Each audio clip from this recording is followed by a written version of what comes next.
Shame is not an emotion. It is a social execution. When someone tries to shame you in public, they are not joking, not correcting you, not being honest. They are trying to erase you in front of others. They are trying to damage your identity. You feel it instantly.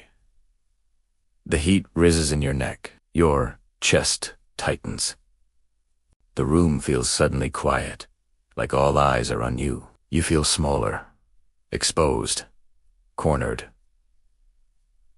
And your instincts explode into action. Defend yourself. Explain. Correct them. Apologize.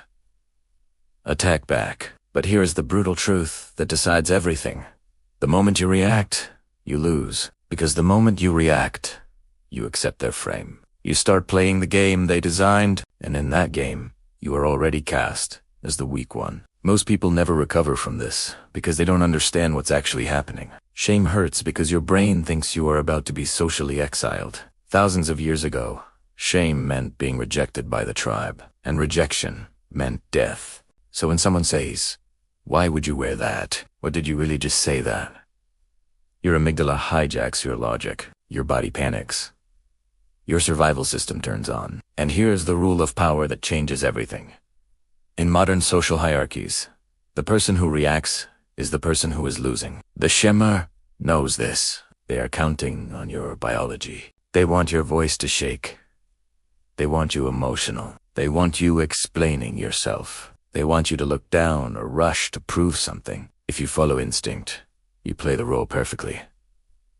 Powerful people do not follow instinct. They override it. Here's something most people never realize. Shame is always projection. No confident, fulfilled, powerful person needs to humiliate someone else. Only insecure people do. When someone tries to shame you, they are revealing their own internal weakness. They feel threatened, or inferior, or invisible. Your presence unsettles them. The attack has nothing to do with your worth. It has everything to do with their fear. The moment you see that, something shifts. The heat fades. The panic slows. You stop being the victim. You become the observer. And the observer is the most dangerous person in the room. Now let's talk about the weapon almost nobody can use. Silence. When an insult lands, it creates a gap in the conversation. Humans hate that gap. We rush to fill it. Nervous laughter, justifications, explanations, apologies. We do anything to make the discomfort stop.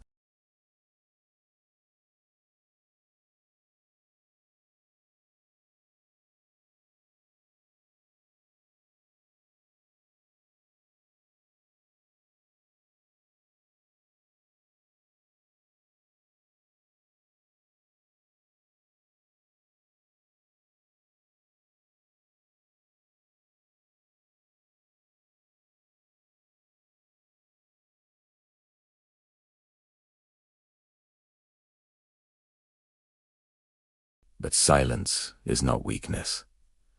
Silence is pressure. They insult you. You don't blink.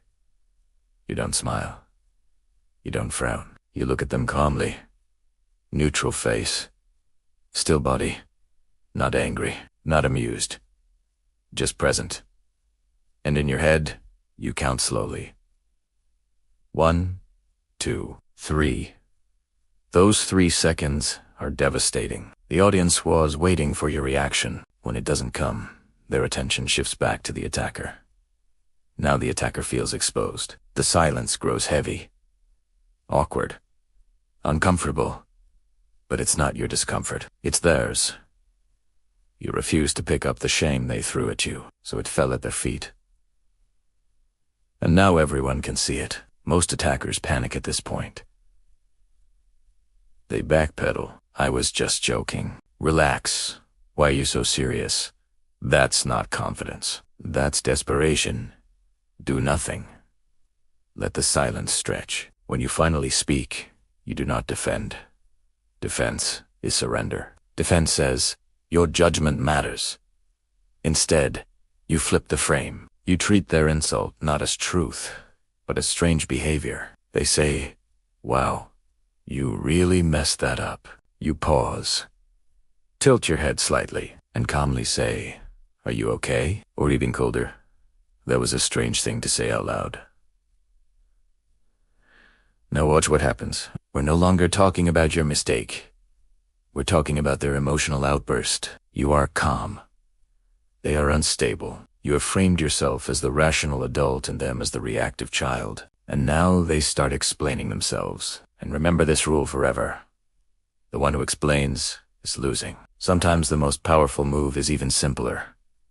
Agreement. Sometimes the shamer is right. Maybe you did mess up. Maybe you do have flaws. They are counting on you to be ashamed of it. So you remove their weapon completely. They say, "You're arrogant." You smile and say, "I know. It helps." They say, "You have no idea what you're doing." You reply, "That's true." Somehow it keeps working. When you agree without shame, the insult collapses. You can't shame someone who isn't ashamed of themselves. The mud slides off you, and the person throwing it gets dirty. Now, understand this. Shame is always a performance. It's never about you. It's about the audience. The attacker wants validation from the crowd. They want laughter, agreement, submission. Most people try to defeat the attacker directly. That's a mistake. You win by winning the room. People don't admire victims. It's harsh, but it's true. People admire control. When you remain calm while someone attacks you, the room instinctively shifts toward you. One subtle move seals it. They insult you. You don't look at them immediately. You glance at someone else in the group. A brief look, a faint smirk, a raised eyebrow. No words. You just shared a silent understanding with the audience, and in doing so, you isolated the attacker. They are no longer the leader. They are the one trying too hard. And trying too hard is the ultimate social sin. Slow your movements. Lower your voice. Breathe evenly. Let them be loud. Let them be frantic. You are the rock. They are the wind, and the wind always gets tired. Here's the deeper truth. Most people never reach. The opposite of shame is not pride. It's indifference. Shame only works when you care about the opinion of someone beneath your standards, when you stop giving insecure people access to your self-worth. Shame has nowhere to land.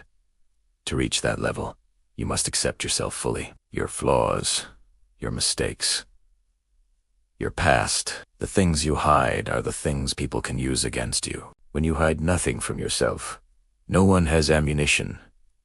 When someone calls a lion a mouse, the lion doesn't argue. It doesn't explain. It doesn't react. It knows what it is. The next time someone tries to make you small, don't panic. Smile, because you've been waiting for this. You are no longer the prey. You are the trap. And when they step into silence, they realize too late. They're locked in with you, not the other way around. If you're tired of soft advice and ready to understand real power, subscribe. We're just getting started. I'll see you in the shadows.